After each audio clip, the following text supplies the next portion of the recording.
In Bangladesh, I too have been involved in occupation and genocide. অবরুদ্ধ গাজার উদ্দেশ্যে যাত্রা করা আন্তর্জাতিক নৌবহর গ্লোবাল সমুদ ফ্লোটিলাতে যোগ দিয়েছেন বাংলাদেশের খ্যাতিমান আলোকচিত্রী শহীদুল আলম। আন্তর্জাতিক গণমাধ্যম আরব নিউজ এ তথ্য জানিয়েছে। রোববার ইতালির অত্রান্ত বন্দর থেকে ফ্লোটিলার সবচেয়ে বড় জাহাজ কনসিয়েন্সে চড়ে যাত্রা শুরু করেন তিনি। ইসরায়েলি হামলার ঝুঁকি থাকলেও ফ্লোটিলা গাজায় খাদ্য ও মানবিক সহায়তা পৌঁছে দিতে অটল রয়েছে।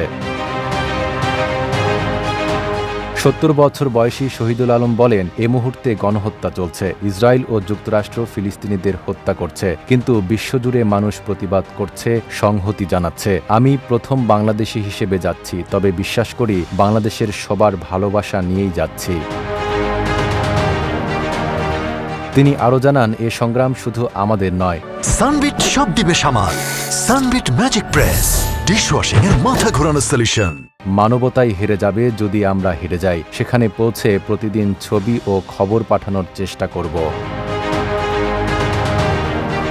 শহীদুল আলম তার সামাজিক যোগাযোগ মাধ্যমে লিখেছেন, এবছর ফ্লোটিলায় অংশ নিচ্ছে ৫০টিরও বেশি নৌযান। তাদের জাহাজে থাকবেন প্রায় ১০০ জন, যাদের ১/৩ সাংবাদিক, ১/৩ চিকিৎসাকর্মী এবং বাকি আয়োজকরা। এছাড়া ১০টি ছোট নৌকাও বহরে যুক্ত রয়েছে। অংশগ্রহণকারীরা এসেছেন ৪৪টি দেশ থেকে। শহীদুল আলম ২০১৮ সালে টাইম ম্যাগাজিনের পারসন অব দ্য ইয়ার নির্বাচিত হন এবং প্রথম এশীয় হিসেবে ওয়ার্ল্ড প্রেস ফটো জুরির চেয়ারম্যান হন। ২০২২ সালে তিনি লন্ডনের ইউনিভার্সিটি অব দ্য আর্টস এর সম্মানসূচক ডক্টরেট ডিগ্রি ফিরিয়ে দেন প্রতিষ্ঠানটির ইসরায়েলের সঙ্গে অংশীদারিত্ব ও ফিলিস্তিনপন্থী আন্দোলন দমনের প্রতিবাদে। শহীদুল আলমের ভাষায়, বাংলাদেশের জনগণের পক্ষ থেকে সংহতি জানানোর এটি তার উপায়। তিনি বলেন, বিশ্বের নিপীড়িত মানুষ আর কোনোভাবেই উপনিবেশবাদ, বর্ণবাদ ও আধিপত্য মেনে নেবে না।